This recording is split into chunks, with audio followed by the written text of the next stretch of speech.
Greetings, Grey Witch here. So today I wanted to talk about the hidden caches that you can find with your submarine. Now, it's not a really good way to make money, but it is a good way to kill time, and when you're in between heists, that's actually something you need.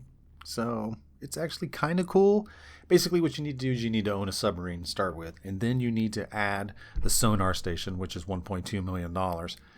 You don't really need the submarine. I figured it might help, but you really don't. It kind of helps sometimes. But most of the time, you can just use a scuba suit.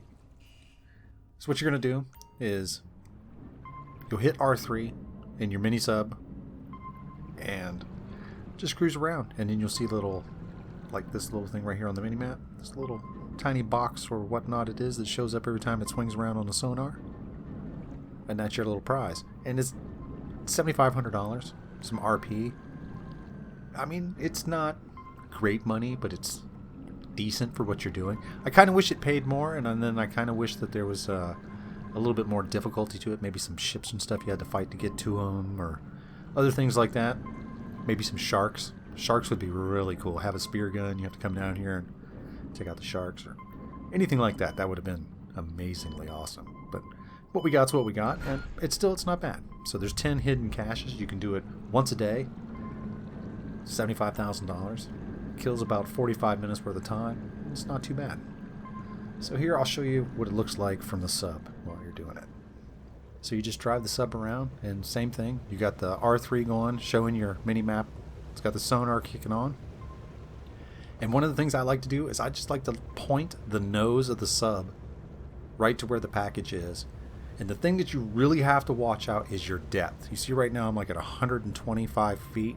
You really don't want to go any lower than that. You start breaking into 90s and stuff like that, you're really risking grounding the submarine.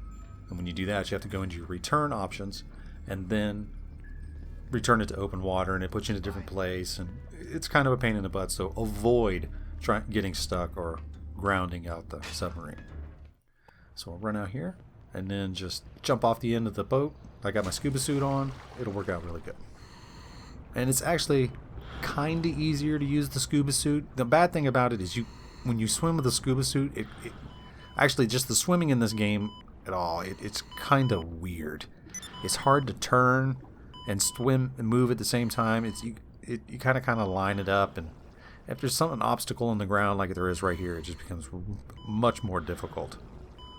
Even though I don't think you could even get this one on the mini sub. I don't know, because you have to be right on top of it. You'll see right here. Like I just skirt just right around this thing where I should be picking it up, and it's just nope. You gotta actually touch me. It's kind of a pain in the butt. But that's the second one. So what I'm gonna do now is I'm gonna do like a little music montage, speed up these next few, and then once we get to the other side of this, we'll pick it back up.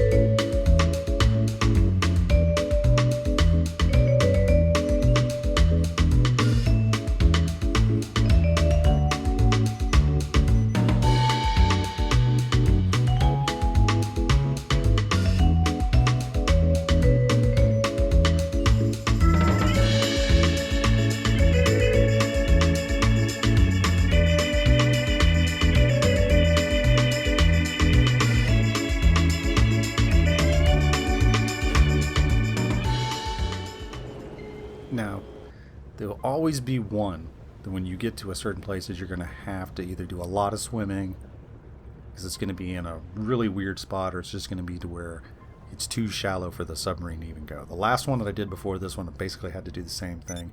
You have to use the submarine or do a whole bunch of swimming. The helpful tip is just to point the nose of the submarine if you're swimming, because you won't have any sonar. At least you have sonar when you're in the mini sub, so that's a big help. But even then, like where I get up here, I still have to get out of the sub to where I can get this one, because for some reason it just won't let me pick it up. It's just so much harder to use that sub sometimes, especially if there's underwater currents. It can be a nightmare. But like I said, I wish that these had some more of type of an obstacle, some sharks, some divers, some boats or something, just something else that had another element to this to make it just a little bit more difficult. That way they could give you a better payout. Because that'd be really cool if you could do that. But who knows, maybe future DLC or GTA 6 will bring such things like that. Because it would really be really cool to have to avoid sharks and stuff in here and have a spear gun. But you can do it one time a day. There's 10 of them. It's kind of fun. You know, you got to spend a bunch of money to do it, but when you're in between heists, it does help out. Alright, well, this is Grey Witch. I hope this video helps you out. I will see you next time. Peace.